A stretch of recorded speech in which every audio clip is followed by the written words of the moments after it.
दोस्तों, आप अपनी कहानी अगर हमारे साथ शेयर करना चाहते हैं तो डिस्क्रिप्शन में दिए गए ईमेल पर हमारे लिए भेज सकते हैं। तो आज की कहानी हम स्टार्ट करते हैं।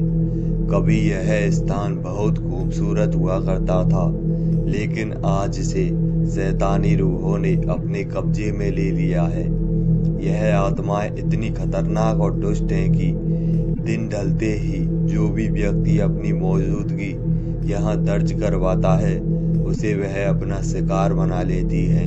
बहुत से लोग जिन्हें आत्माएं, परलौकिक शक्तियाँ और शैतानी ताकतों जैसी किसी भी चीज़ पर विश्वास नहीं होता, वह ऐसी बातों को मनगढ़ंत मानकर झुठला देते हैं।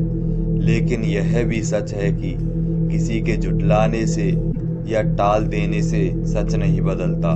भोपाल के शिवपुरी में स्थित 2100 साल पुराना किला एक जमाने में बेहद खुशनुमा हुआ करता था, लेकिन अब यहाँ रात तो क्या दिन में भी आने का साहस नहीं होता।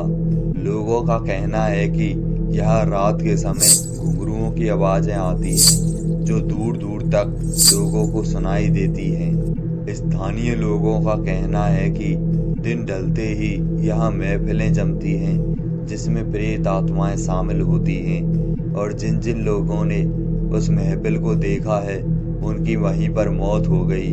भोपाल के शिवपुरी में एक छोटा सा पोहरी नाम का कस्बा है जहाँ यह किला स्थित है।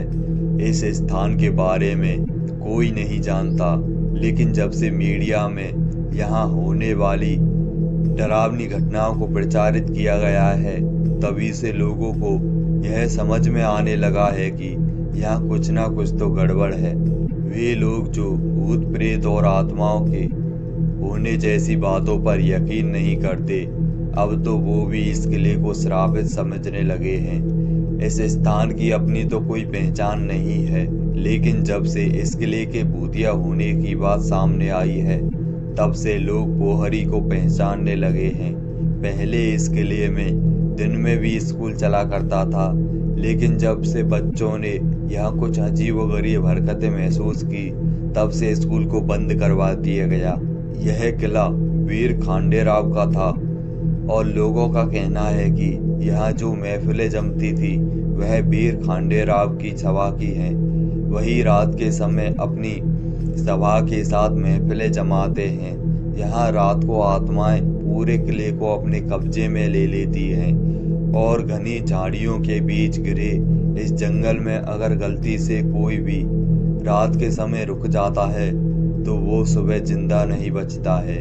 स्थानीय लोगों का तो ये भी कहना है कि 2100 वर्ष पुराने इस किले में वीर खांडेराव का डेरा था, लेकिन उनकी मृत्यु के बाद यहाँ कोई भी परिवार नहीं टिक सका। कहते हैं कि एक परिवार ने यहाँ रहने का साहस भी किया था तो पहले ही दिन घर की महिलाएं कुछ अजीबोगरीब हरकतें करने लगीं। उन्हें तंत्र विद्या से ठीक करवाया गया। कुछ लोग तो यह भी कहते हैं कि इस किले के भीतर खजाना छिपा है जिसकी रक्षा यहाँ भटकने वाली आत्माएं करती हैं, लेकिन सच क्या है इसका पता लगाने की किसी की हिम्मत नहीं हुई।